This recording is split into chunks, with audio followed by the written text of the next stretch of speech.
Good evening and thank you for coming this evening. You'll notice that we're not, those of you who didn't come last week, we're not using microphones. This is because my experience of doing talks with microphones is that it becomes much harder to have a conversation unless there's a separation between us and you. But if you have any trouble at all hearing, please do just shout out. And can everybody hear me now? Yes. I'm afraid I've got a list of things I've got to say before we start off, but let me begin by introducing myself. For those of you that don't know me, my name is Jonathan Burrows, I'm a choreographer. I live in London, but I work much more performing and leading workshops elsewhere in Europe and the world. At the moment I'm touring a trilogy of duets which I made and performed with the composer Matteo Fargia. This is the second in a series of talks which I've been invited to curate by the choreographer Siobhan Davies, whose space this is. And the talks are intended to mark the arrival of this building. My intention for the talks is to redress what I feel to be a lack of opportunities that I've experienced being in London to talk about the art form of dance and to talk about performance with like-minded people who share the same passion for it as me. Now I'm going to have to consult my notes.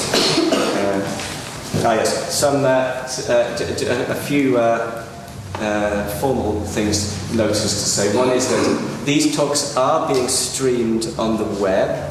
If you go to the Siobhan Davies website. So for any of you that missed the talk last week, it is possible. It is now up and running, and it is possible to see it. The second thing is that this series of talks ends with an open space event on Saturday, March the 31st. Open space events are it's a technique of running a meeting of a lot of people in an informal way that allows a free flow of ideas. It's a very interesting thing to experience in itself, an open space event. And my idea for this event is that for me it is about opening up these artists' talks to everybody. And I urge you to join us if you can. I've been told to announce that if you buy a ticket for the open space event, which is called The Bigger Picture, you get free entry to another of these talks. I'll introduce my guests this evening are Tim Etchells, who is a theatre maker, a writer and artistic director of Forced Entertainment Theatre Company. And Tim also has a strong connection with dance through work that he has been doing with the choreographer Meg Stewart, who is now resident at the Schaubühne. Is that the right? Volksbühne, excuse me, in Berlin. Kate McIntosh, who is a performer and maker, and who trained as a dancer, but whose work now treads the boundaries between dance, performance art and theatre. And Adrian Heathfield, who is a theorist and writer on performance, and who has would I be right in saying you do have a particular interest in dance? It's that I certainly have had many extraordinary conversations with Adrian thinking about dance.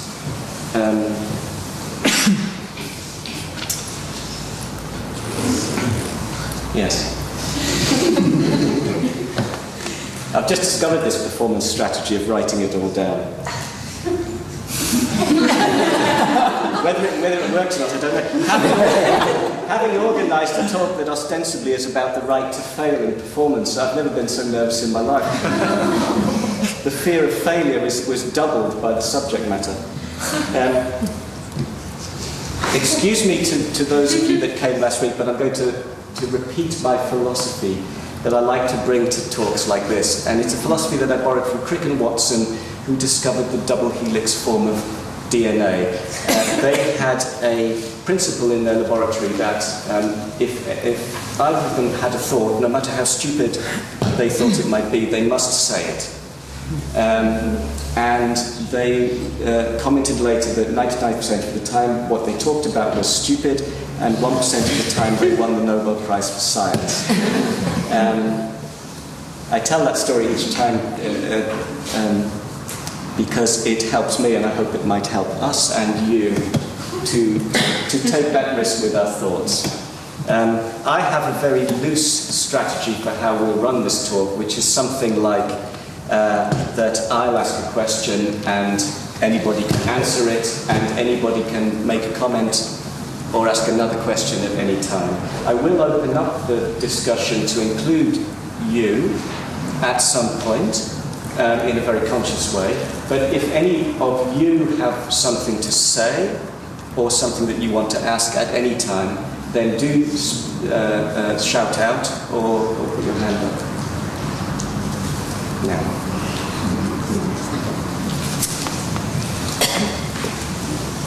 So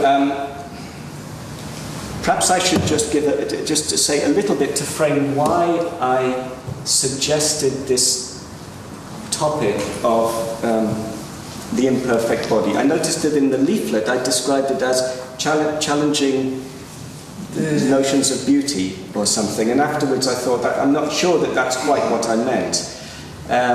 The four of us have been speaking and exchanging emails quite a lot in the last 2 weeks, and I think the only thing that I'm aware of is that I know that in the performances that I give with Matteo Fargen, we have come up with a principle which is that there are no mistakes. That means that we allow ourselves to fail.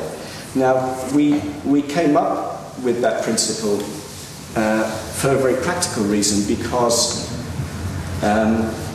the performances we make are quite technically, rhythmically virtuosic, and we found that we simply couldn't do them without making a mistake, and so we decided to rather make something good of the mistake than to run away from it.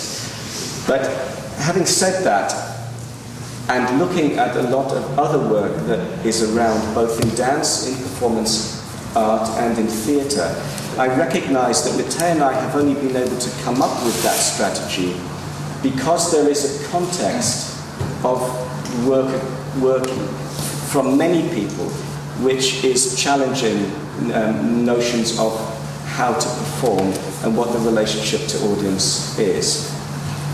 And I've invited Tim and Adrian and Kate because they're all people who in their work I recognise something of that challenge. But as we've been discussing it and chewing it over, we found that, I think I would be right in saying that we found that it's harder to pin down than we might have thought, but that there's definitely something there to look at. So I would like to begin by throwing out a question, and I'm going to refer to my book again because I wrote it so well, and I don't want it to fail when I ask it again. But for me, it's a question which is somehow at the heart of what I am thinking about a lot to do with what happens when we challenge ideas of performance. So the question is this: what is revealed when we would risk to allow ourselves to be seen to fail, or to show ourselves as vulnerable in a performance situation?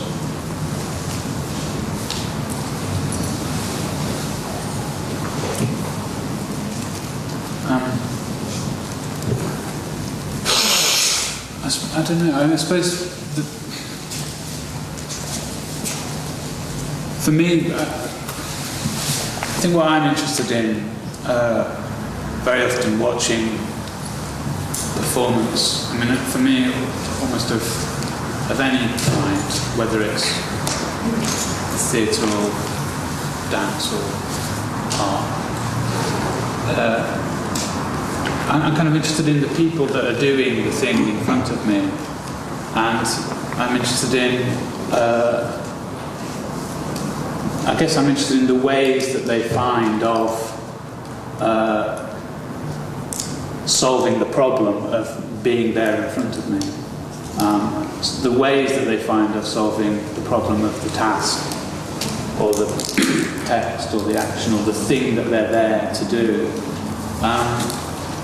And I think work that allows inside that a kind of glimpse of failing, or a glimpse of the striving and a glimpse of the failing, is work that I think it affords me a better view of the people that are doing this thing. Like, so if you ask what do you get, I suppose my simple answer would be I get to see better the people that are there in front of me, because I get to see not just the really smart ass answer that somebody like spent 5 minutes learning and saying, oh, but actually you get to see those bits where that person's got to think, or where that person's got to search for a word, or where that person's I mean, if you think about it in text terms, all those processes that are to do with the way that as a speaker that you repeat yourself and you sketch using language and you move towards something. To me, there's a lot of exposure, there's a lot of vulnerability in allowing those kinds of processes to be seen. And I think, I'll say one more thing. I mean, I guess probably my introduction to that as a way of thinking was back in the mid-80s, when mainly what I'd studied was theatre. I mean, experimental theatre. And then, at various kind of events, particularly the National Review of Live Art in Nottingham and in Glasgow, I saw visual artists working often over really long duration on sort of quite, what you might call quite strange tasks.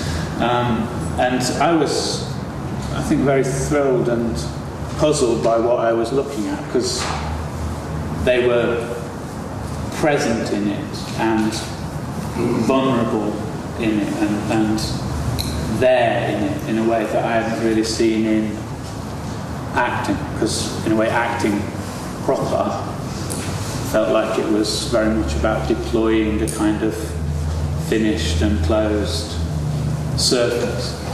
And it seemed to me that in those long works, especially, that I saw at that time, I was getting a sight of people that I wasn't able to see anywhere else. And I think that was kind of challenging and slightly addictive in a way, like one wondered what that was about.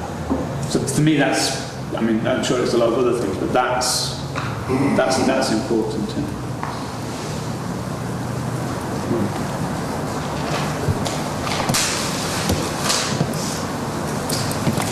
I think we're going in a line. Seems like. Yeah. I guess that there are a couple of things that I'm thinking about that, and one is when you ask what's revealed through failure, then my immediate thought in response to that question is to think about the kinds of failure that I find productive or generative, the kinds of failure that open questions or ideas. And so, in terms of sort of thinking about the kinds of failure that I tend to be attracted to and interested in exploring in performance and dance and theatre and visual art,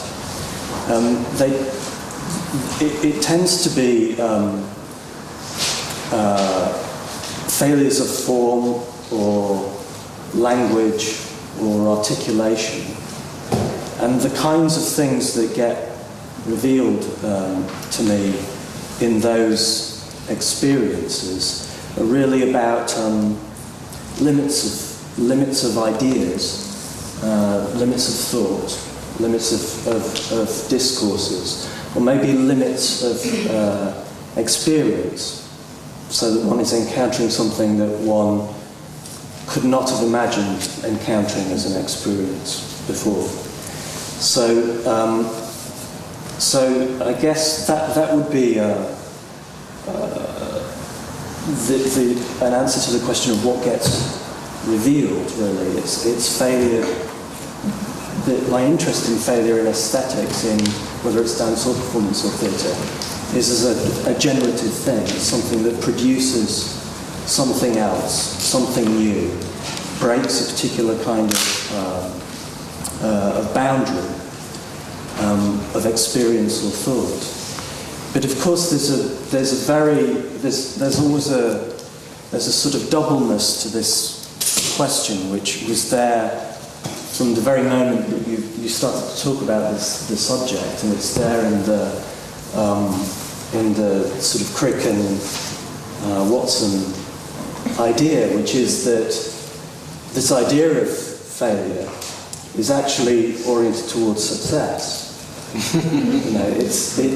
It's oriented towards winning the Nobel Prize in a particular way. Yeah. So it's a kind of experimental process which leads to excellence. Nobody knows the guys who talk 100%. We fail all the time. Yeah.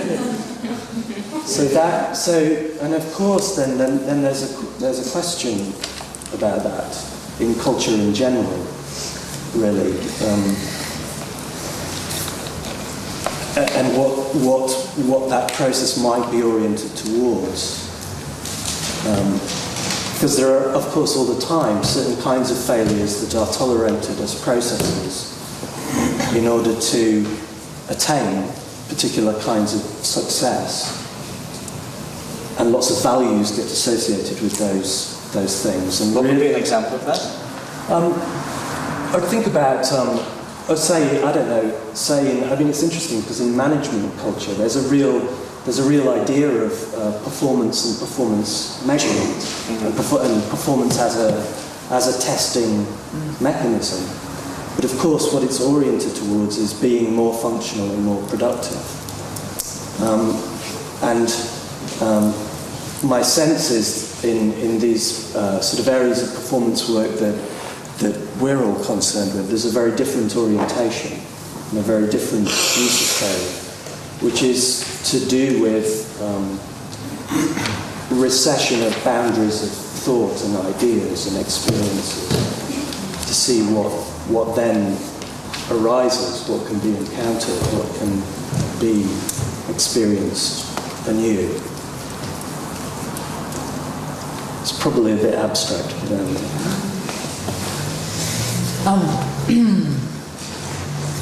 a lot of what we're talking about, as I said earlier, is stuff that I work on quite instinctively somehow, so it's a different thing for me to articulate what it is. But as a performer, one of the things I know about that moment when the mistake happens is that I stop producing anything and I just start coping.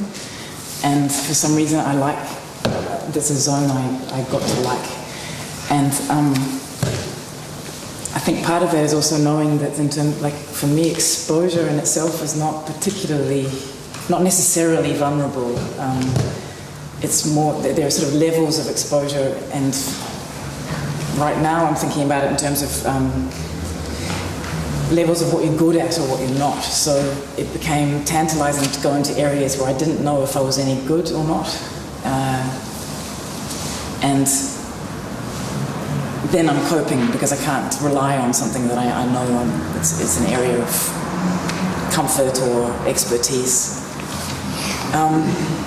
And some examples of that have been like singing on stage and doing text and songs. My background is really very much in dance, and there was a thing about knowing that I'm not doing it very well, but also knowing that sometimes that it's working, like something is working, and some buttons are getting pushed somewhere, and that is still quite mysterious to me, like how that works. And definitely it's a thing about a relationship with the audience where you are constantly feeding back with the audience very strongly to find out how they feel about what you're doing, rather than just putting forward the thing and saying, I stand behind this because I know this is my solid statement and I know what's happening. So there's some sort of feedback loop where I need to know how the audience feels about it as well. And I'm not really asking them to admire me anymore or to have full trust in me anymore. That there's some other relationship happening. And Adrian, do you want to say a little bit more about that historical chronology of this kind of work which Tim touched upon, talking about live art?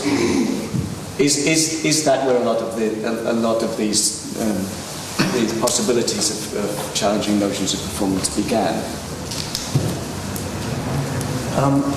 I mean, have I borrowed something by a route that I don't know actually where the origin of it is? No, I think there are roots of this form of testing in all forms, but I think that also performance tends to have been this interdisciplinary place where other kinds of testing from other forms takes place as well. In that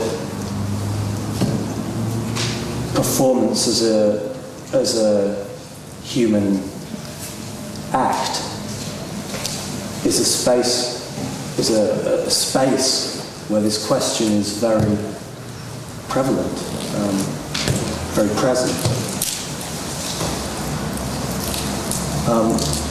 So I don't think it's so much there's a history in a particular form that someone is unaware of and treading the same ground or anything like that.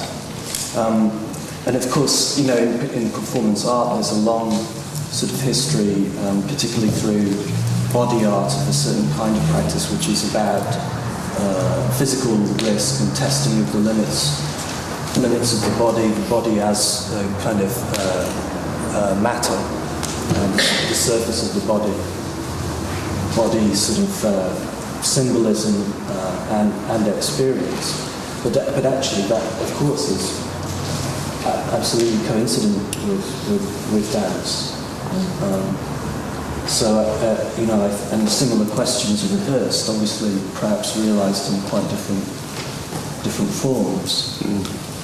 Because dance by necessity, Adrian, when we were talking on the phone, Adrian used the description that because of the disciplinarian nature of dance, our inevitable tendency is to challenge that both within our own practice and in the wider field. And dance has been doing that, I suppose, since the 60s.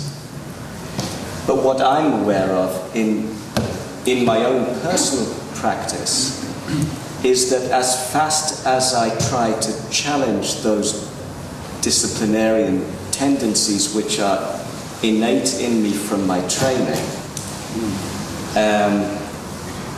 the things that I try to replace them with very quickly become themselves disciplines or strategies. And then I'm aware that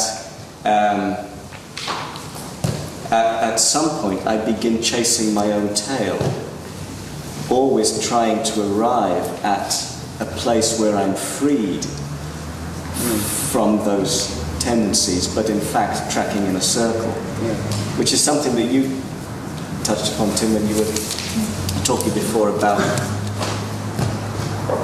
the relation of that failure can only failure can only happen within a context that's set up. That allows the failure to be comprehensible in the terms of performance you're seeing. I mean, I suppose that, for me, directly in terms of my own practice, but I think this, you can relate this to a lot of other things. I mean, I think in a lot of the work in theatre spaces, we're making constructions of action and text and music and some ridiculous dancing and blah blah blah, some things that last an hour and a half. They're not narrative, but they do involve a kind of a dramaturgy, a journey from one place to another. We're working a lot with improvisation, and very often what you see in terms of the finished work is a kind of very scored, very highly rehearsed, very precise reconstruction of improvisation that happened sometime in the last several months or year. So we have in Sheffield, where we're working normally, long afternoons of trying things out and preposterous collisions between this performer and that performer, or moments where this text is interrupted by this, or da-da-da. I mean, kind of stuff happens by this strange combination of accident and incompetence, and by having 10 people with quite different intentions all at work in the space. And in those rehearsals you can say that, oftentimes the most interesting moments are when something's been going along for a while and then it messes up, and you get this kind of crisis in the unfolding structure of what you've been doing, and then it finds some way to fix itself in improvisation. But then in terms of the theatre, what we're doing is we're taking that stuff, we're taking the tape of that Wednesday afternoon, we're spending a lot of time trying to understand how this happened and that happened, and he said that and she said that and that happened, and really scoring it and trying to make it like it was that day, so that we can do it 100 times in 100 different places, and have it feel, we would like, that it feel real and live, and like these things are just happening in a certain way. The thing is falling into place in front of you. And I would say, in that, we use the idea that it's all falling apart, or that this is going wrong now, as a kind of dramaturgical tool. I mean, it's a structuring device. We manipulate it. It's a replacement for narrative in a way. It's a part of your dramatic your architecture, your temporal architecture, that you set up something and then it begins to fall apart and then it fixes itself because somebody does blah blah blah. But this, in the theatre work, that's incredibly sort of, in the end, very manipulated, I think, and fixed. And then parallel to that, we have a whole number of durational performances, things that last, relatively speaking, a long time, anything between 6 and 24 hours, where the audience are free to come and go whenever they like, and where there's a kind of rule structure that's pretty simple. For example, there's a text of 2,000 questions which performer A will ask performer B, or performer B will ask performer A, and this will go on. They can give short answers, they can give long answers, they can give true answers, they can give false answers. Either way is fine. This structure is allowed to play itself out, and in that nothing's fixed. And the fact that after 2 hours doing that, your brain is a piece of fried mush, and you can't answer the question. I mean, if you could answer at the beginning of that the question, how does a vacuum cleaner work? By 2 hours in, it's hard to do. I mean, I couldn't answer it at the beginning, but you are. What people see is you slightly falling to pieces. and your control over your your verbal skills, and over your ability to present yourself in a decent way in front of other people. I mean, for an hour you can sit like this and try to be there. For 4 hours, it's just too hard. You just end up... And it's kind of interesting what happens then. I mean, you're sort of present and vulnerable in a way over time that you're not.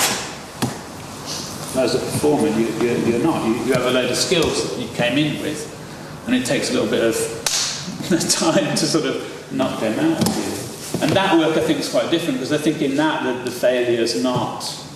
I think we contrive, to set up a structure in which we are sure to fuck up, to fail. We know that's going to happen, but what we don't know, what we haven't rehearsed endlessly, is the moment where we're going to suddenly run out of words in the vacuum cleaner. Do you know what I mean? We've set up the circumstances under which that will happen, but we haven't rehearsed the whole thing. But both modes are joined.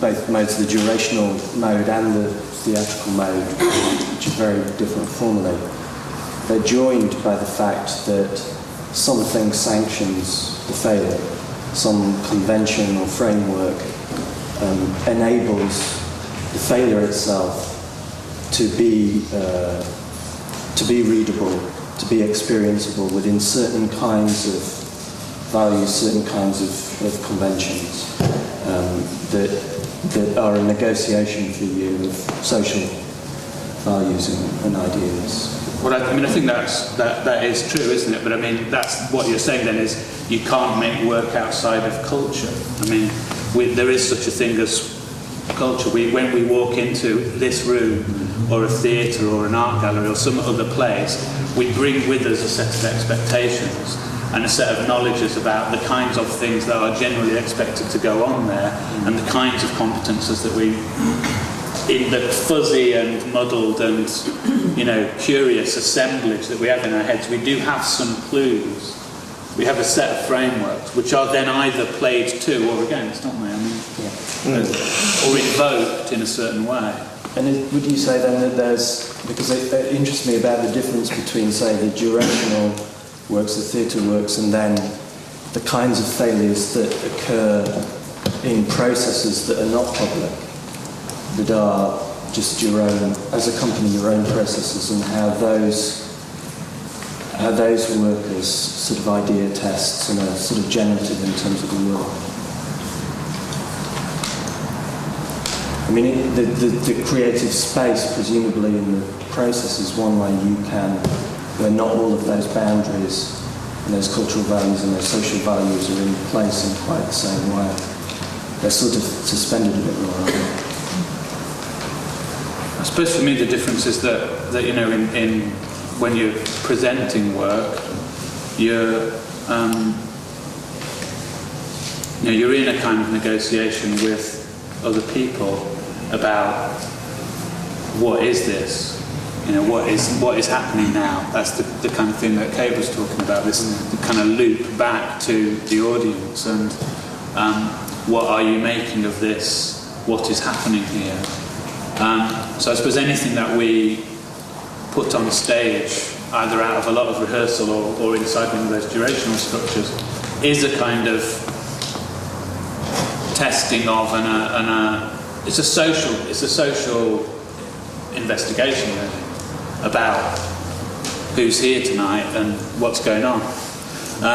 Whereas the kind of stuckness and nonsense that we get into in the privacy of our own room, on our own, without anybody there, is I think it's a very different thing in a way. I mean, that's a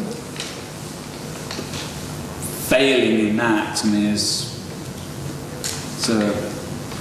a different negotiation, because it's not a negotiation with a bunch of people watching. I mean, interestingly, we're failing most when we're sitting around talking a lot. That's when you know that we're stuck as a group of people. Is when, for the 10th day, we are sitting around drinking coffee and arguing about whether theatre or performance or anything else is possible anymore. Then you know we're stuck. if we can think of anything amusing to do that I can watch, and where they can in a way throw a challenge to me and say, can you watch that, Tim?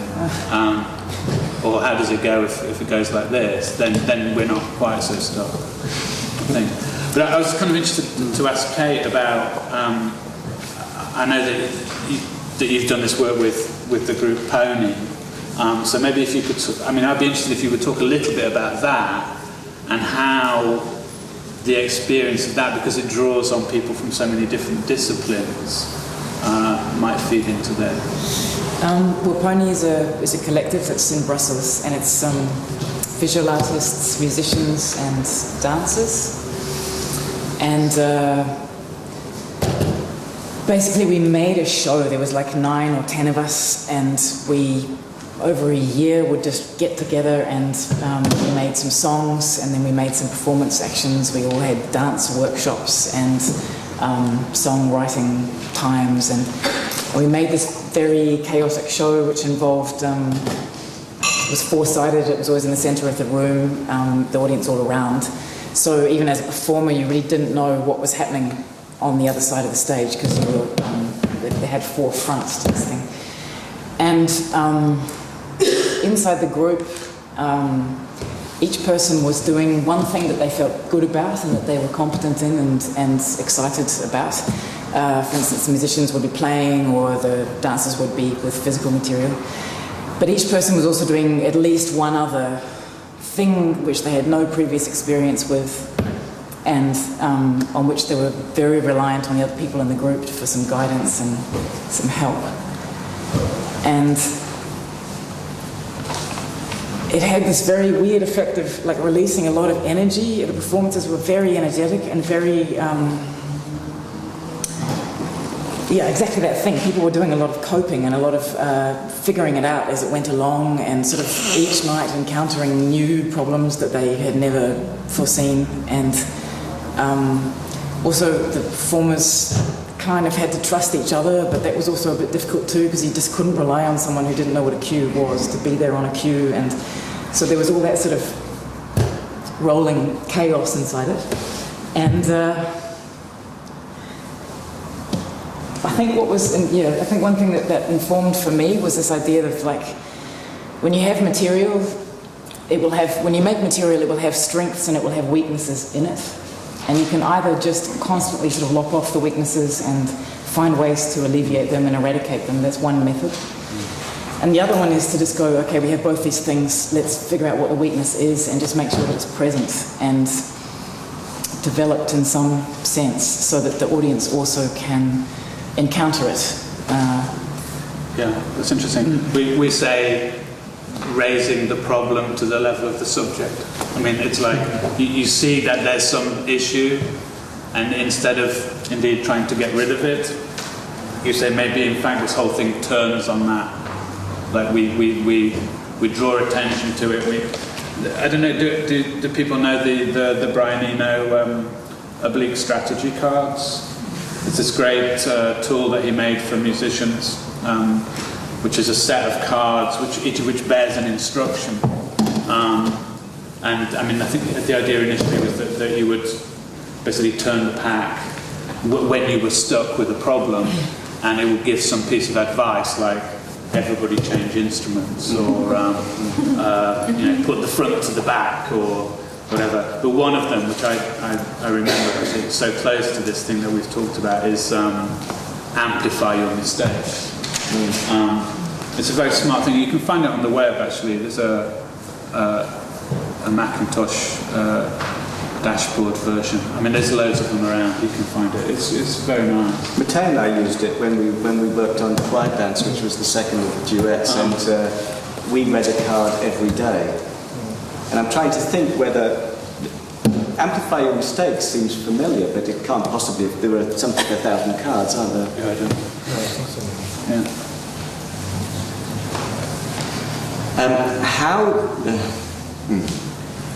Sorry.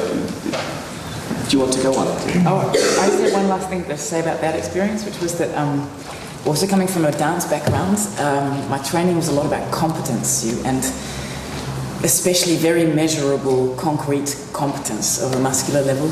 And in this situation, in this process of working with these people, it became very difficult to judge your own competence or anyone else's. And that was a very nice state to be in, where, you just couldn't make a very concrete judgment or Because there is a danger that this sort of failure becomes a rhetoric or a pose. Yes. Isn't there? And this is, I think, what you were talking about, Jonathan, about the sort of the question of your comfort as an artist and how you create environments which can endanger that comfort productively. Because the moment I would have thought that one reaches certain kinds of levels of competence around this failure, that's the moment at which it's not really productive failure. Yes, because making all the time with a mind of questioning the validity of making can be very productive, but I'm aware of it all the time, both in my own work and seeing other people's work, that it has strong limitations where that stance itself becomes a comfort zone. Is it ever a comfort zone for the audience, though, really? Because isn't that important? Like, are you suggesting that if you become very good at sort of presenting failures, that then you stop being a failure and that therefore the exercise isn't useful anymore? Well, I suppose my question, I suppose my intuition would be that if I lose the friction between myself and the thing that I'm doing, then the audience is not going to have that conversation with me in that moment about that friction, because in fact it's not there, or I'm replicating it. Sure. I mean, the equivalent to that for us directly would be that with the Quizula piece that I'm talking about, I mean, we switch constantly the combinations of performers within the group, and we invite other people also to be part of that piece. Because if you do it like Friday night with this person, the same, and then a week later with the same person, you do find yourselves in this slightly uncomfortable territory of rather doing again some of the things that you did last week, but not spontaneously because you've already been there, kind of thing. And that's quite worrying, because it relies, in fact, on, to a pretty great extent, a kind of actual thing that is actually happening. I think with the theatre work, we just kind of say, well, that's never going to happen. We've got to do it 100 times. We're just going to we're going to learn it. And there'll be some space in there for stuff to happen. But basically, we don't say anymore that this is a one-off thing where sparks are flying in every direction. It's a set of, dramaturgical, rhythmic devices. It's a journey through time that's heavily constructed with levels. I mean, that's designed to make one bit feel more real than another, designed to make one bit feel more like things might be going wrong, or that people are just making this up and that it's a bit rubbish, and other bits that are there to look like, okay, now we're really on something. But when you're working on that boundary between what's competent and what's not competent, how do you make decisions? How do you decide what to keep of what is not competent and what to keep of what is competent? Because this is something in my own practice that I feel that I'm negotiating all the time. I mean, I'm very interested by that question of I suppose, for me it's a bit of a signal to noise kind of question, in that I know that, for example, we've generated material in improv where you kind of go, well, the good bits were that bit and that bit and that bit and that bit, and the rest was rubbish. And then you kind of condense the good bits, and you realise that what you've got then is total rubbish. Like there's actually no, because none of the process of getting from one thing to another is left. None of your half attempts to go there and then backing off and then going in again are there anymore. The entire ecology of it has been destroyed. So then, in a way, that's when you go back. That's when we go back to the videotapes and say, can we now please look at what's really happening here? Not our fantasy of like that really brilliant moment and that really brilliant moment and that. Actually, an exhibition of your good bits is probably not that good. I mean, which I think, when you're working from improv, I think that's, in that sense, the places where you miss your footing, the places where you lose your words, the places where you hesitate or retrace your steps. I mean, those are the things that, in a certain way, act as a guarantor of the economy of the thing that you're doing. I was going to say authenticity, but it's a strange word to use in that context, isn't it? I think it's incredibly stage managed, but I think there are certain ways that you put stuff together that feel plausible inside that kind of frame. But since you did say it, Yeah. can we dare to? Because I've become very preoccupied recently with being aware that both that in my own work, and I think I see in the way that other people work, it's very hard to escape the obsession with finding the authentic. And failure feels to, or imperfection feels to me to be a fast track to an authenticity which at the same time I question. But what is it that pulls us always towards the desire for the authentic? And when is it useful and when is it not? When should we be challenging that drive? Is that something you think about, Tim? Yeah. I mean, on the one hand, I think you can say,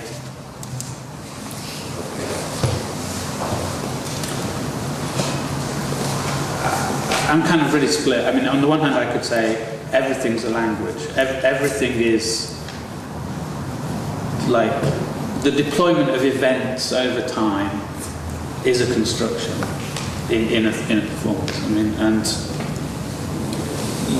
like it or not, it's rhetorical. I mean, that this thing comes after that thing comes after that thing.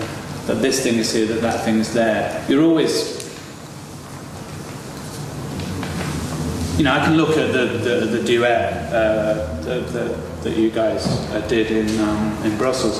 I saw parts 2 and 3 the other week, and I can look at the bits where you're moving and you kind of laugh to yourself, and because it's a bit funny to be moving like that. And Matteo looks at you kind of a little bit like, come on, what's this guy doing in front of me now? And I can look at that, and I mean, I could think that it's totally real, couldn't I? That it's really just happening. And I can also think that if you've done this piece like 50 times or 100 times, which we have, then you're probably quite able to turn that on. I mean, and, certainly the performers that I work with, they regularly fake up moments like that to look like they're taking a small private pleasure or a small private kind of question about what am I doing here. Yeah. I mean, I don't think there's anything bad about that, actually. I think that's just saying yes. We're making an act. We're making 45 minutes. It has a certain shape. One of the things it really needs is that, as a watcher, I feel that there are two guys underneath this structure who are thinking about what they're doing. And if you don't give me the signs of that, the piece is flat, isn't it? I mean, you're dead. You're like, I have to see you do that. It's no good if one night you just don't feel like reacting to it. So to me, on that level, you could say it's all fake. I mean, I don't know though, because I think for Matteo and I, our idealised performance would be the performance when we resisted, and where we resisted escape from being under that structure, and in fact rather just endured it. But then I question that too, because it becomes seeking after another kind of authenticity. So on the one hand, is the authenticity of being ourselves in the moment, negotiating, being under the structure. And on the other hand, is the authenticity of simply enduring being under the structure. And somehow, for me, the act of performing is a constant conversation between those positions.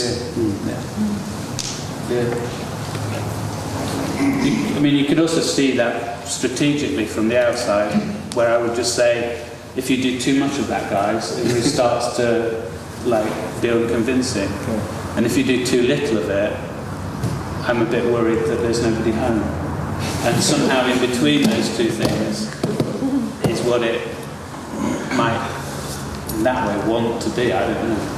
It also feels like two different goals, because you're talking about the internal experience of the performer, and Tim seems to be talking more about what the audience really is reading. That's what I do. Yeah. Exactly. So, and there's something also peculiarly about dance, I feel, involved there too, where dancers are very interested in the experience of the body internally in a way that perhaps is less preoccupying other performers. Other performers, yes. And what does that do to us?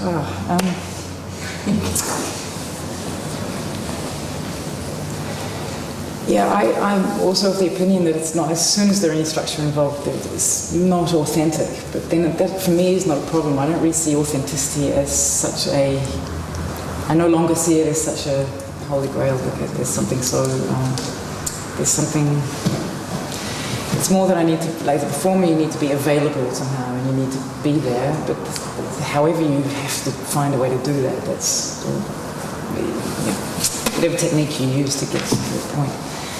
But I don't know, dance confuses me on that point, because I sometimes don't really understand how much it is available for the looker and how much it's for the person doing it. There's definitely a boundary there that is played on. Isn't this sort of doubleness between it being a presentation and it being a representation, it being a reiteration and it being an event, it being old and it being new? Isn't it a deep structural element of all human ritual that one both gives oneself over to the structure and also lives it at the same time, and this is the duality of it, and that space of between those two things is the really sort of generative, productive thing, because one is experiencing and living through those dichotomies. So that's very interesting, because I was just writing to somebody about, I don't know if any of you are aware of Jeremy Deller's Orgreave reconstruction project, which I guess he did probably 4 or 5 years ago now.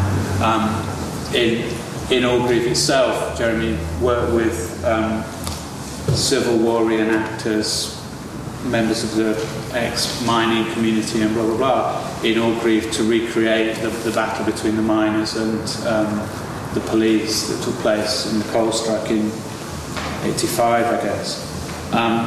And I took part in it. And what was very interesting was it precisely this, that on the one hand you were completely aware that this is a preposterous, reconstruction. Everybody's in costumes. You're all going to get your costume from those jeans aren't sufficiently 1980s looking. You better put these on. These guys, a lot of them were Civil War reenactors, which is quite a strange group of people. So you're kind of very aware of the sort of huge falseness of it, the huge artifice of it as a thing. But then actually being on the field and having the police forces come back kind of running, chasing towards you, and suddenly being part of a group of like 300 people that are running, you're not really acting in quite the same way. Or there's a kind of adrenaline thing.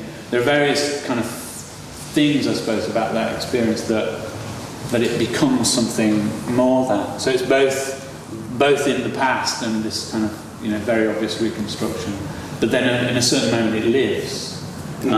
So even that's interesting to think about work that's incredibly heavily scored, that doesn't have acres of room for failure and ostentatious sort of improvisation, I suppose.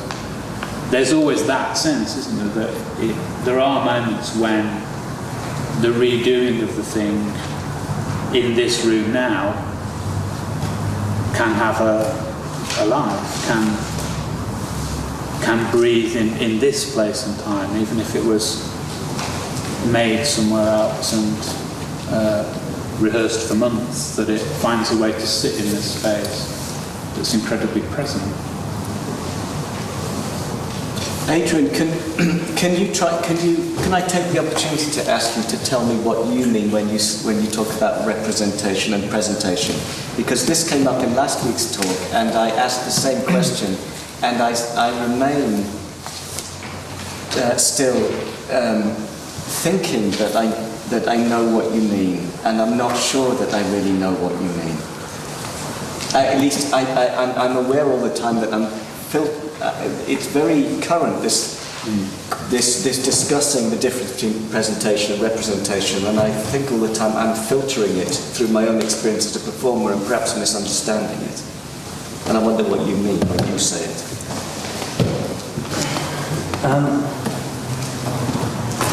It's always difficult when people ask you what you meant. Sorry. Because I don't know what I meant. But I think,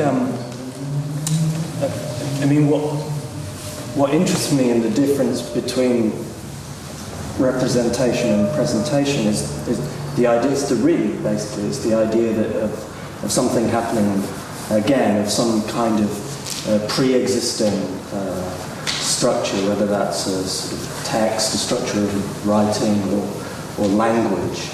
And then the possibility of, in presentation, of that element disappearing, of it not being there.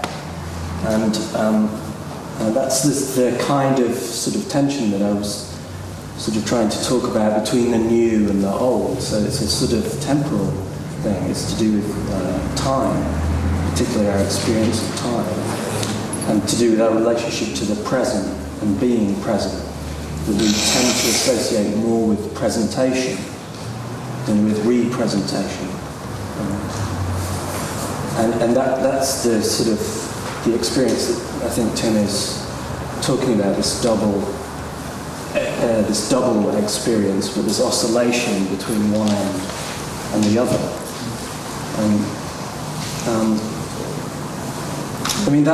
That happens in everything, though, doesn't it? Turning the tap on in the kitchen is a ritual that you've done a million times before, and it's both new and old. But what's interesting about turning the tap on in the kitchen is when there is a revelatory moment in that tension between the new and the old, or in art when there is some sense in which the tension between presentation and representation produces something, some new meaning, some new experience. So that's I think what you're describing. That's what you associate with presence. It's the presence of meaning, of new experience.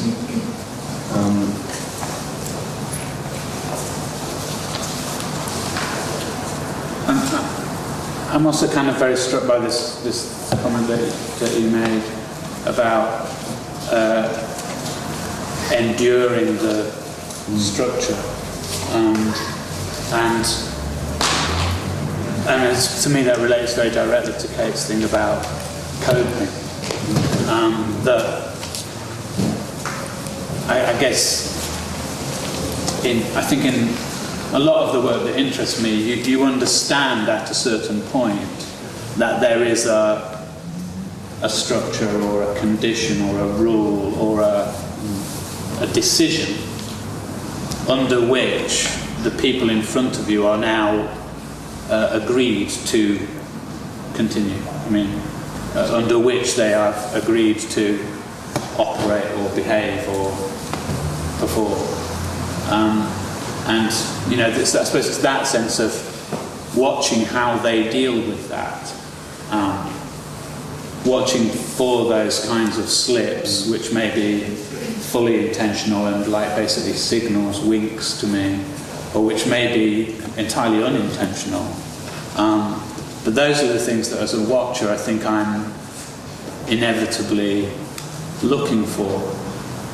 I think what's kind of interesting to me is also I'm kind of interested in work where that's not allowed to happen, which kind of perhaps returns to your ideal version of that duet, because I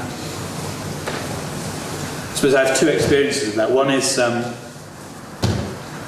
seeing one of the Bill Forsyth pieces here, and it's the only piece of his that I've seen, and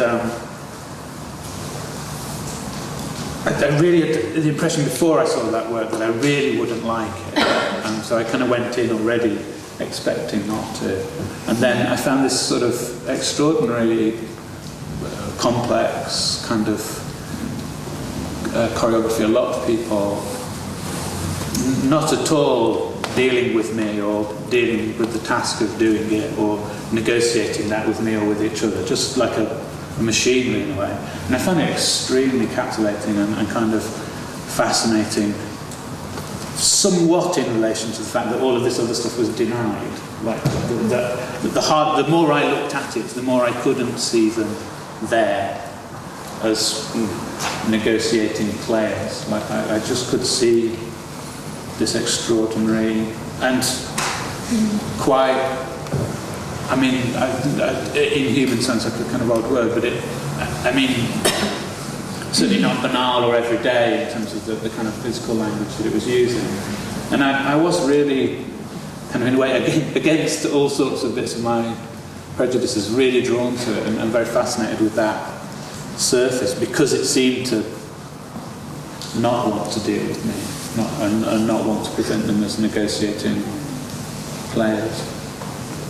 Was that to do with the relationship of the performers in that work to you as a member of the audience? Yeah, I think so.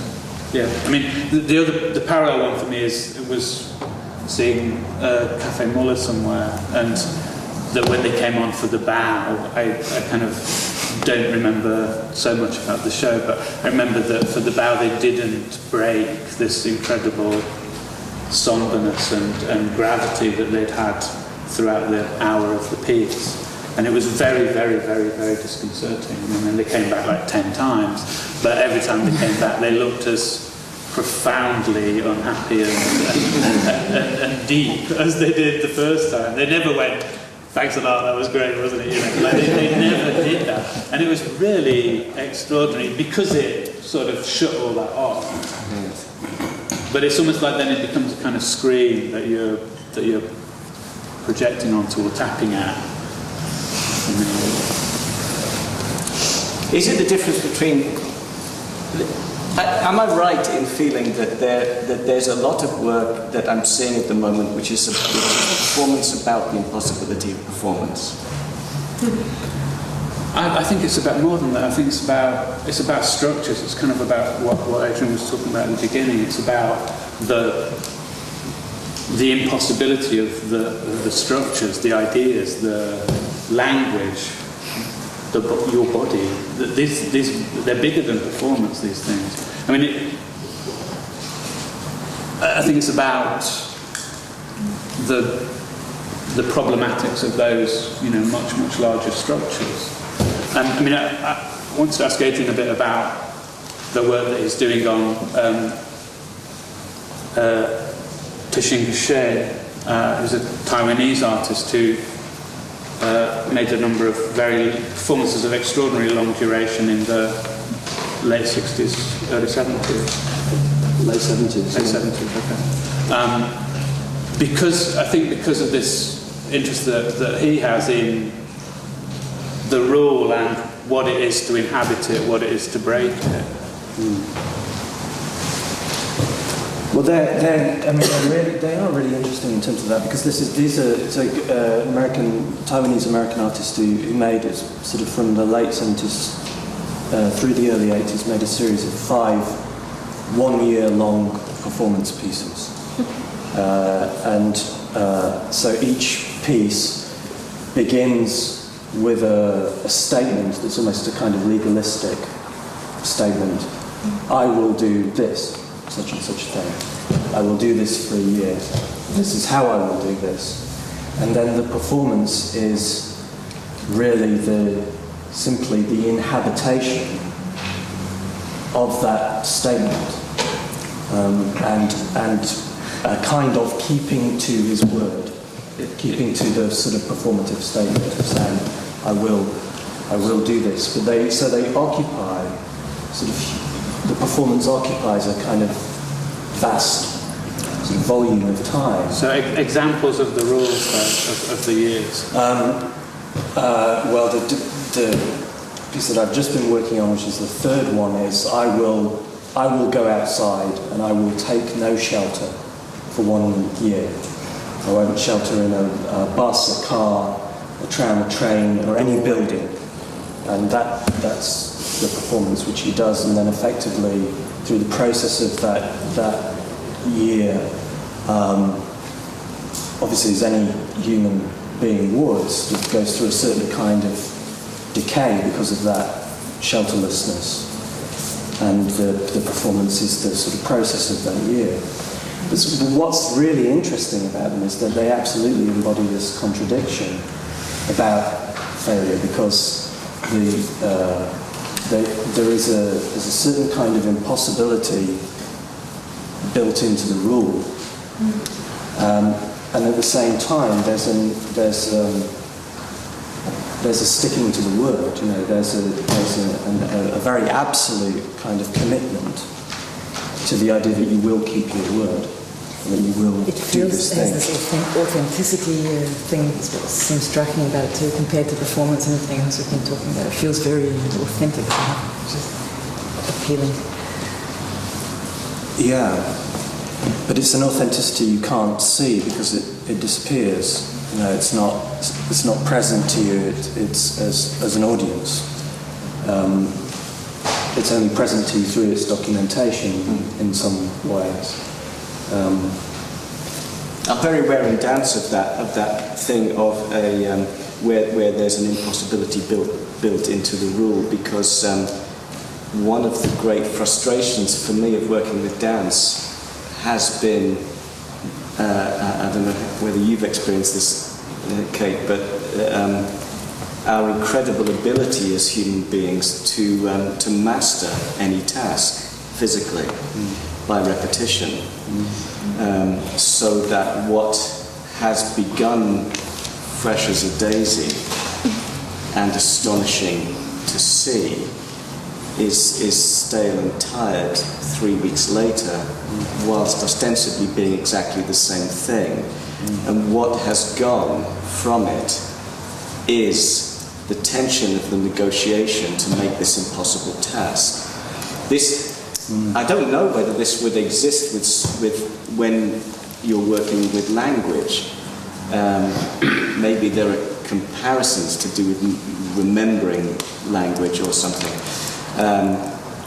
But in dance, the only strategy I've discovered to deal with this, well, there are two possible strategies I've discovered. One is either to make something so simple that there's no question of mastery of the task because it's already mastered, and then there's a kind of then there is a tension, because the tension is I'm going to do this thing even though it's almost impossible for me to engage with it fully because I can hardly be aware of it, or to overload the task so that no matter how much my body catches up, it can never close the gap, which is certainly, I think, one way that Matteo and I have quite consciously worked, and not only consciously worked, but as we've gone along making a performance, we've had to increase the complexity in order to retain the presence in the act of trying to make it. A third way, not to want any third ways particularly, but I mean, I guess the thing that I can definitely recognise both of those. I think that the other one that's in our vocabulary is look at the tape of the first one and see where you took a little bit extra time, understand what those negotiations were and learn to do them. And that's something that we've gotten in the theatre we're very fascinated with. And it really, really does happen with language. I mean, we're often in a situation where somebody will improvise a text, and the first one, of course, has all of those little rushes because you've got onto a good idea now.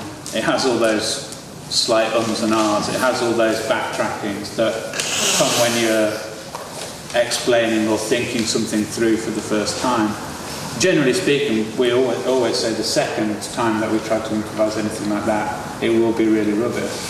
Because what you're doing is a kind of bad memory of the good bits of what you did last time. And it's really only normally by going to the tape of the first one and really, and oftentimes transcribing down to the level of ums and ers. I mean, it's almost like for me, often with those things, I prefer to do the transcribing myself because I really want to know that there was an or an or a blah blah blah. And yeah, I mean, in the end, either you fix that really like that, or you just get the idea enough of how much of that kind of thinking space and negotiation there needs to be there in order to convincingly fake it. I mean, that's a third method on that. Why is failure funny, and when is that useful, and when is it not? Adrian, you wrote a famous lecture on Tommy Cooper. Why is failure funny, and when is what? When is that useful, or when is it not?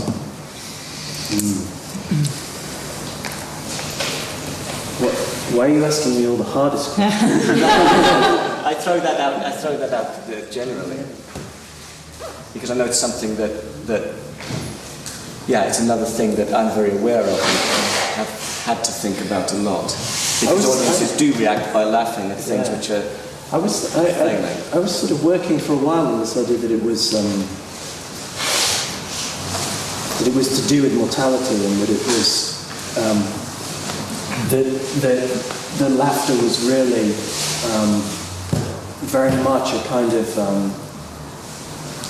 an opening to mortality, and that what one sees when someone fails is a very mortal body. There's a kind of presence of death, and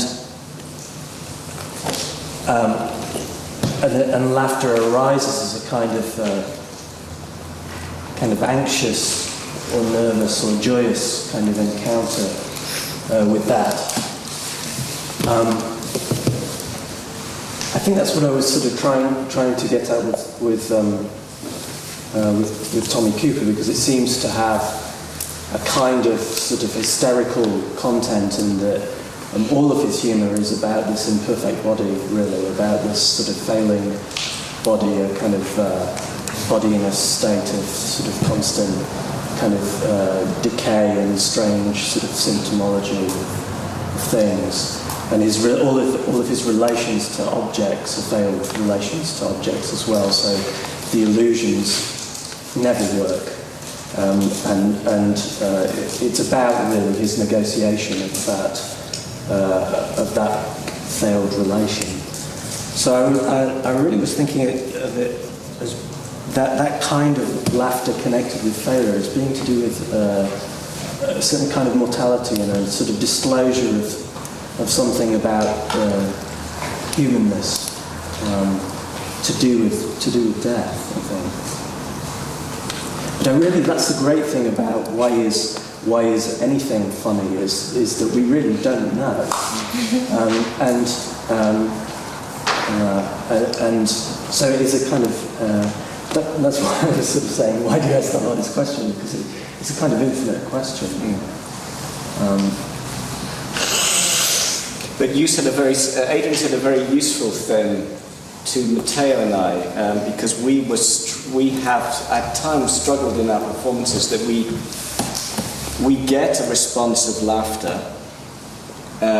It reassures us as performers and makes us feel more comfortable because we sense that somebody's having a good time. Then we become addicted to that response. And when we don't get that response, we assume that nobody's having a good time. which is despite the evidence, because then we often have a conversation with somebody afterwards that has sat through a more silent performance and had no problem with it. And Adrian happened to witness a performance which we gave in Lithuania, which began hysterically because they had to let 400 people into a theatre that only sat 200. So when they told us, right boys, you can go, we walked into an auditorium that was full of people walking around. And because Matteo and I have a principle that as the audience is sitting, we must sit, we quickly inherited this slight sense of hysteria, and it became what we call a very rock and roll performance, which means that we're on the edge all the time of losing any discipline of what we're doing.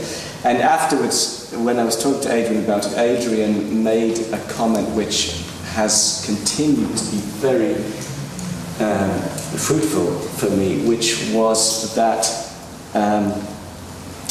there must be a balance between the laughter that's provoked and at the same time not losing an underlying sense of a serious purpose. Now you don't remember saying that. It sounds awful, does it?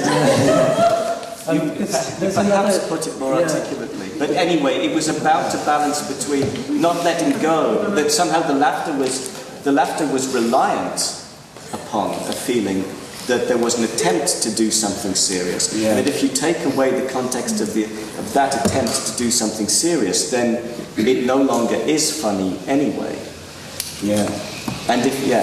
But I was thinking there's another kind of laughter as well, which is absolute hysteria, and there being something tremendously sort of wonderful and productive about that. And in that kind of laughter, I mean, it's hard sometimes to, particularly communal hysteria, to grasp the sense of something serious underlying it. But there is a kind of rapture and transport and potential there that is really extraordinary. And it's not often, one doesn't actually see that often in performance work. It's quite a rare quality. I haven't seen it very often in dance. Except that dance has this strange quality that such is the kind of tension of sitting in the presence of a dance performance that dance audiences will laugh very, very readily as a release from that tension. I find that really interesting too, because even laughing has so many different sources, from sort of nervousness through to total relief and all those things. And I remember you talking about how if a mistake happens, how it explodes the possibilities. There's this huge sudden explosion of chaotic possibilities, and that this is often funny because it drops everyone into sort of a strange space for a moment, which no one was expecting. It's surprising, and that in itself is very, very pleasurable. And then to watch somebody deal with that explosion of possibilities, which began in a mistake, which is a mistake, when the table collapses, when someone trips over or whatever, then watching someone deal with that also is the indicator of how to respond. So if the person, someone like Tommy Kuku, I think you also laugh because you just love the way that he deals with it, how he responds to it, whereas other people, if they get more and more anxious or sort of really crack up in a way that we can't follow as an audience, then you're not laughing anymore. There's the strange edge of... But Tommy Cooper had an incredible ability to laugh at himself. Yeah, he did. He laughed often, well. yeah. He was laughing at himself, but in a human way, what you do when you make mistakes. Because part of the question when those things happen is this awful or is it not? And that's the kind of thing which is sort of pleasurable and sometimes funny and sometimes not. Yes. Because I think we've all been in those performances where there is someone in the audience who has been tickled by something, and they, for some reason, their laughter is a kind of violence to everybody else's reading of the performance. Those are really a sort of... I'm always fascinated by that phenomena as well, because it seems to be a sort of very complex thing where someone doesn't know that they're claiming a certain kind of social space and a certain kind of social power, and they're sort of in the strange sort of grip of this sort of movement of self-awareness and lack of self-awareness. And it's one of my favourite things that there are many people who find it very difficult when there's a trigger person that is tickled and becomes trapped in their response throughout the entire performance. But I find huge joy in it. Do you not find it can destroy you? Yes, absolutely. That's what I like so much about it. But also that the person isn't aware of what's happening and is also completely unable to escape it. So. Yeah, it's also that nice feeling that you throw something out and somehow someone receives it, and even as a performer you don't know what the hell it was. Like there's this nice sort of feeling of mystery around that too.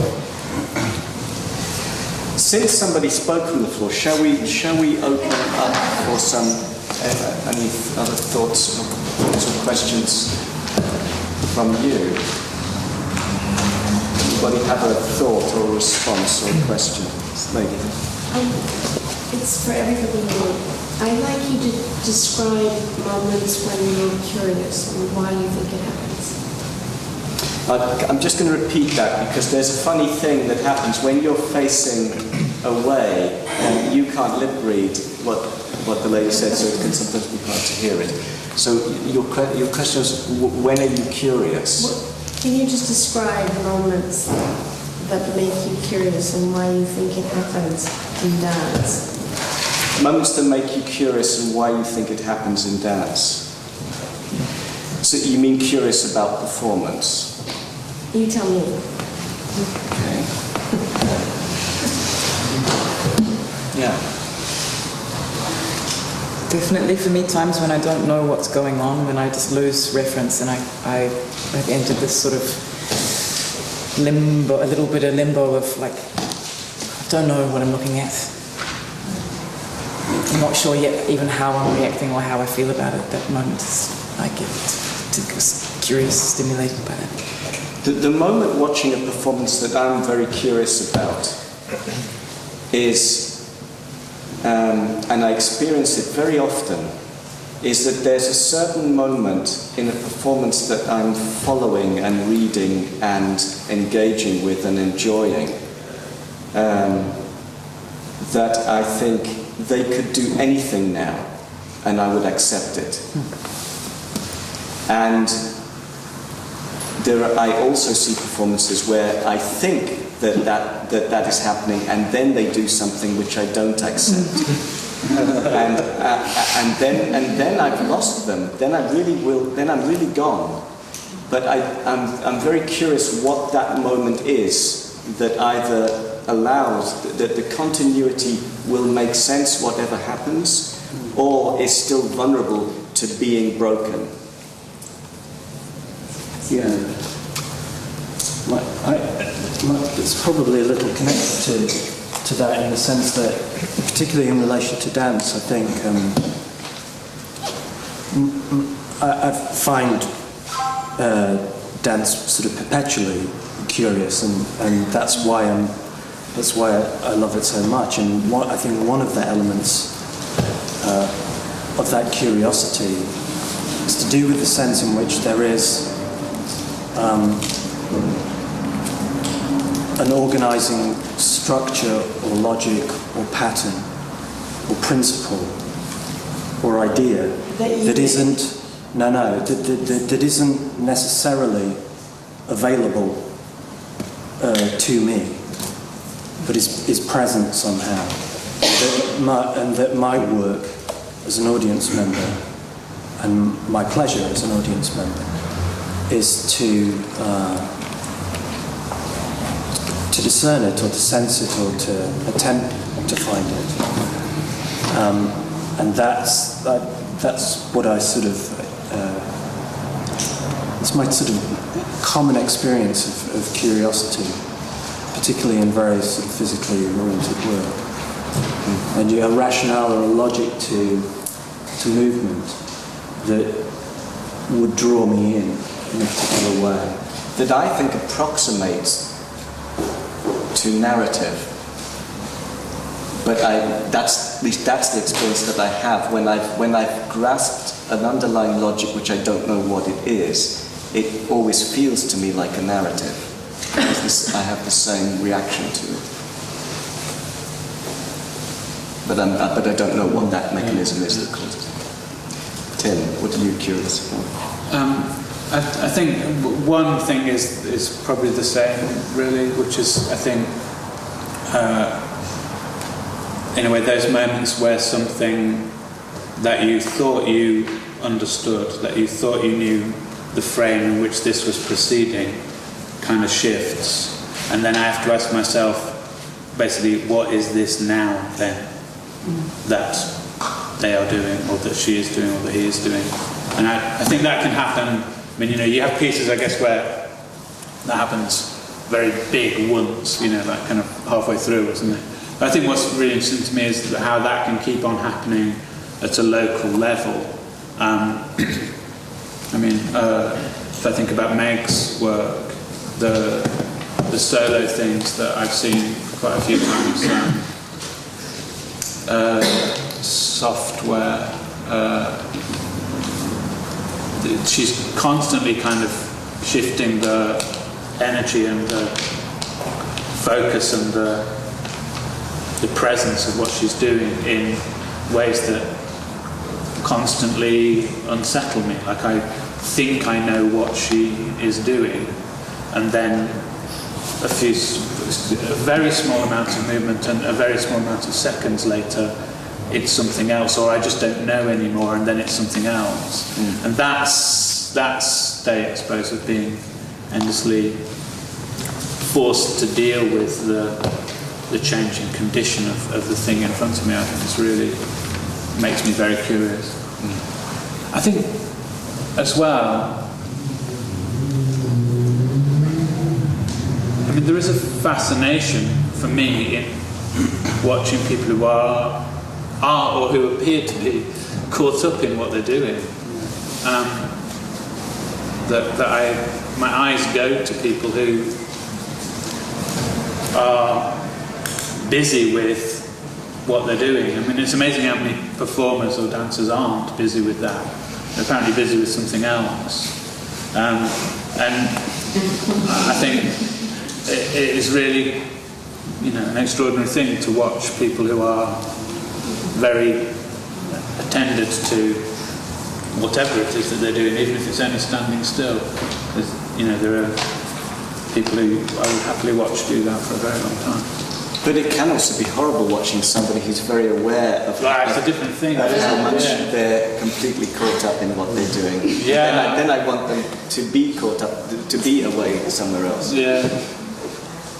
It's almost respect the authenticity question, because it is this thing that you're authentic. I mean, you're present when you're caught up, and then it becomes something, even if it's 100 times the same. Or it's the times when you are caught up without having to pretend.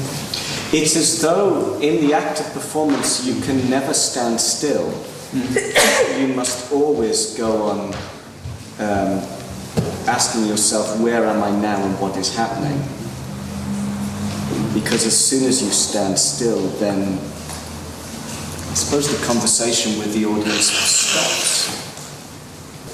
But what about the larger kind of failure, which might amount to a piece working or not? And is it acceptable that a piece might not work? So can I latch on to that? Yes. Something I was to ask. And it's very similar. You gave the example of Tommy Cooper as someone who plays with failure, but he does it in the way that Tim describes. So we're quite very aware that that's what he's doing, and we get that. And it's funny. There's a strong degree of mastery. And now I thought of, as a kind of counterpoint maybe, the American comedian Andy Kaufman, whose failures were, I would say, probably on a bigger scale, because sometimes, often in fact, people just didn't have a sense as to what he was doing. It wasn't funny, except now in retrospect when we watch the documentation. Mm-hmm. So that's a kind of, I don't know if you want to sort of pit them against one another.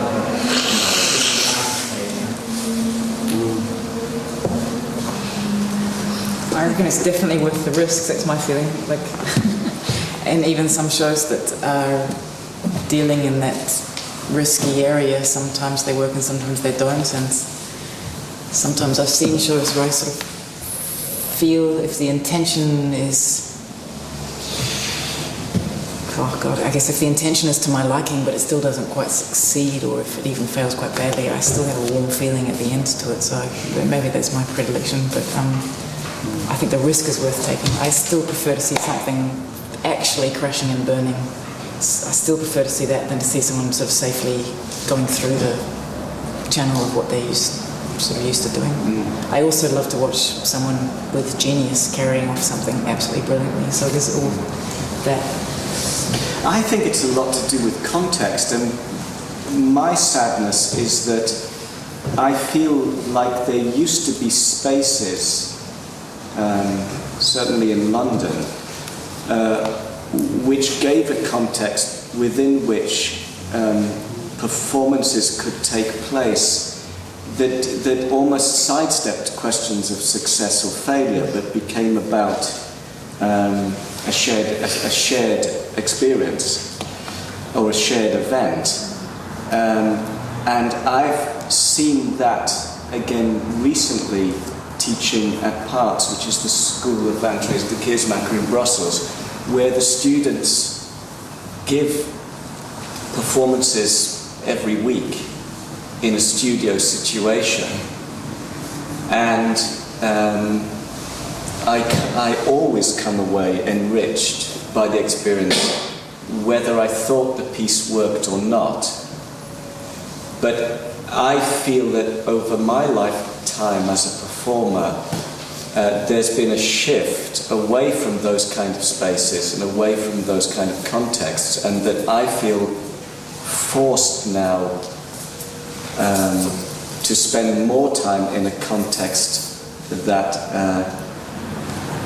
hypes the event in a way that demands of it a different relationship to the idea of working or not working. But I miss the other. I would love to see experimental spaces for performance again.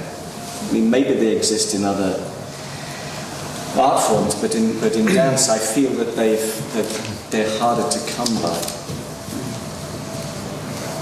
Yeah, in that sense, it's hard to practice. It's hard to practice failure.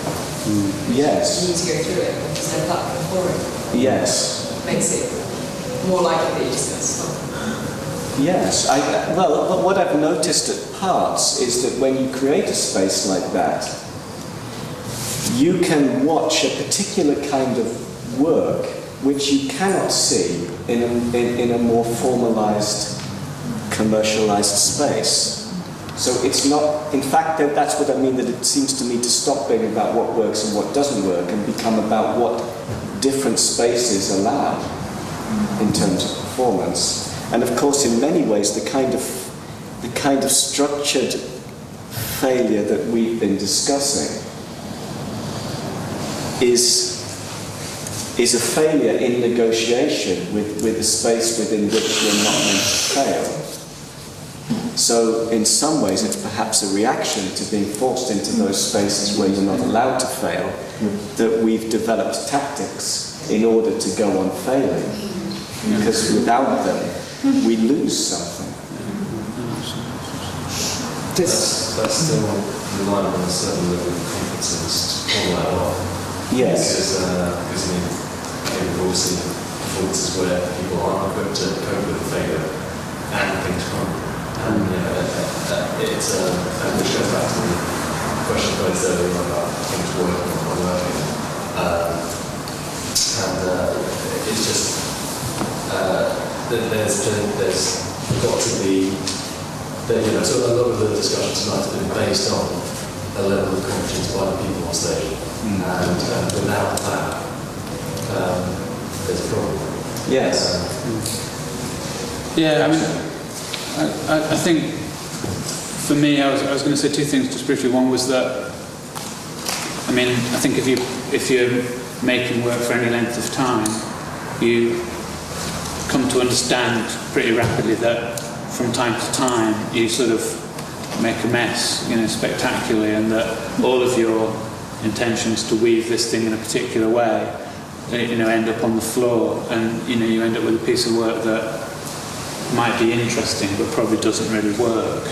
And I suppose in a way you can't have an opinion about that. You just have to accept that that's the case, unless you're, I don't know, there might be some people in the world who aren't subject to that, but all the artists I know, that's the rule under which you work, that something like that will happen from time to time. I think it's interesting that sometimes those pieces of work for us are the ones that open a new territory, or which destroy an old one and therefore clear the way for something else. So I think there is a kind of relation between those kinds of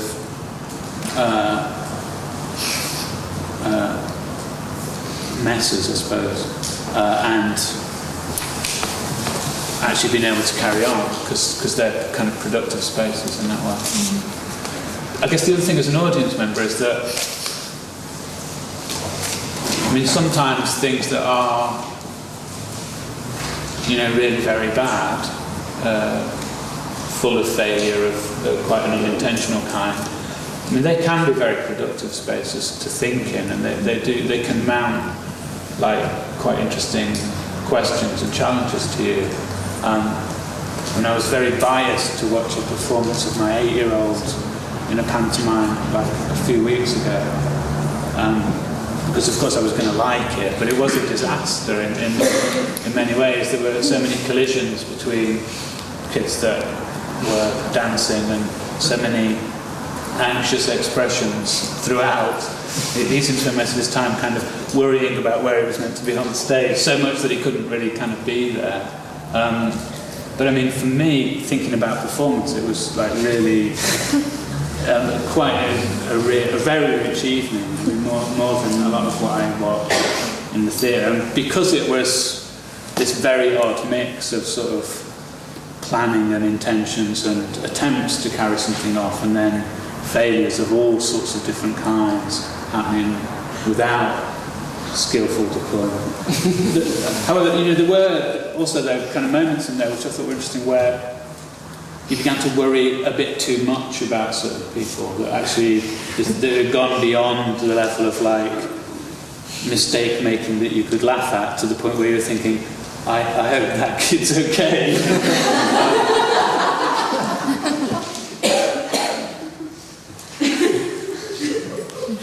There's a question there. Hi. I'm very interested that we were talking about failure and mistakes, and judgment was only mentioned sort of at one point, Kate, which was talking about training. And I'm interested in the fact that we go to the theatre, and as an audience we judge what's on stage. When you go to a pantomime, perhaps your expectations are very different.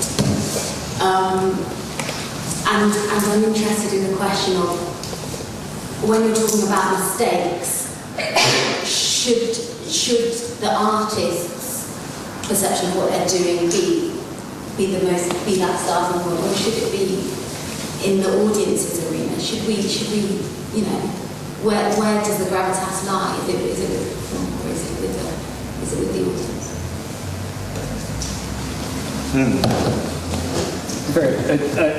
Sort of coming back to that phrase that you used about the negotiation of an impossible task, the negotiation or the dealing with failure, or the coping, as Kate was saying, and that seems to me to be an inherently social thing, and so it doesn't rest actually in any place. It seems to rest between the performer and the audience, and that would seem to be where we each seem to be heading to this place, which is that it's an in-between space where something is negotiated, and there is a kind of social testing, really, of the question of what the failure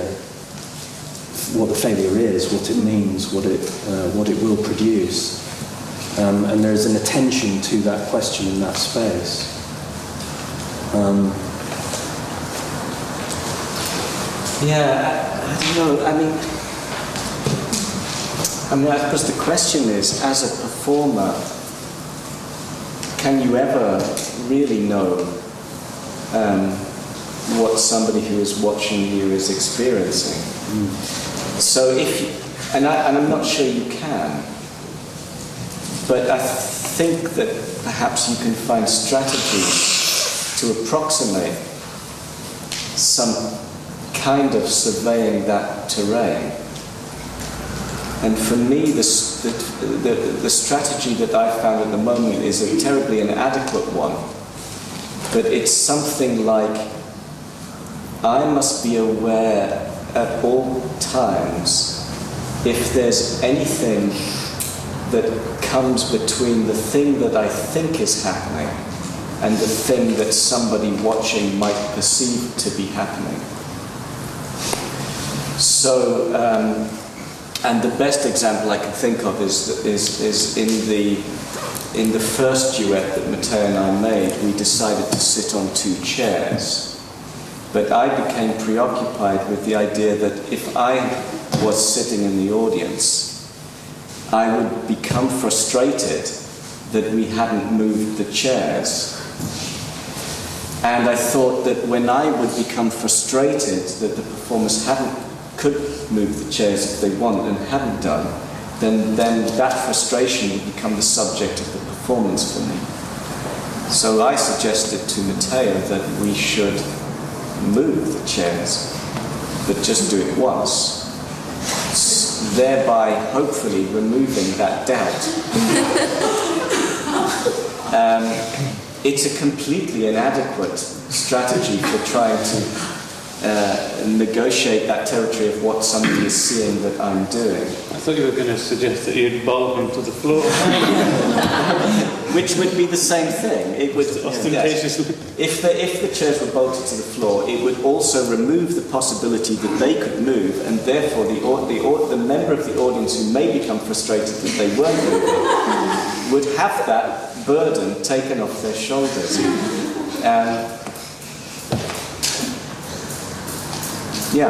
I mean that's. But at the same time, as I have enjoyed working recently using these strategies to try and remove obstacles, the strategy to remove obstacles that I perceive might be there.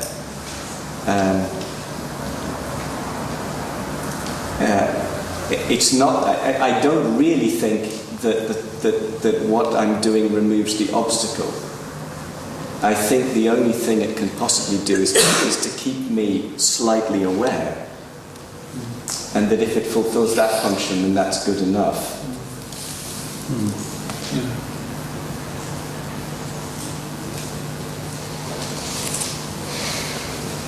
Slightly aware of what? Of yourself or of the event? Slightly aware that there is a relationship between me and a group of people watching.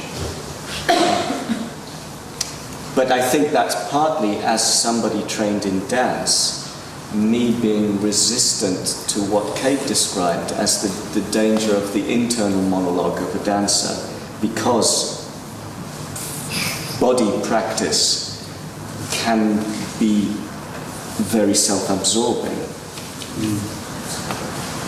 Is it often we're trying to play the excerpts always? There's that too. in dance, it's always about covering up the effort that everything has to continue. Whereas mountain people will just do things. It doesn't matter really, they don't think about where things are placed. Quite often it's the effort behind something doesn't matter. And dance has perhaps been through a journey where it's rejected the effort, then embraced the effort, then rejected the embracing of the effort to arrive back at accepting, hiding the effort, all in the pursuit of refreshing the possibility of the performance of a dance to be seen. That's the beauty of children, at least when they fail with effort. And they don't apply the effort. Yes. So you can't judge them for it. Yes. And I think I miss that sometimes also in athletes, the effort that it does. Absolutely, and maybe we should just give that effort more credit. Shall we draw to a close and have a glass of wine? Or did anybody have one or another question that they were burning to ask? Or if not, we can continue chatting more informally downstairs. There is a bar where you can get wine. Can I thank Kate and Adrian and Tim, and also Siobhan Davies, without whom these events could not be happening. And also finally to thank you for your patience in listening and in giving us an attentive environment to follow this impossible maze of impossible thought. Thank you.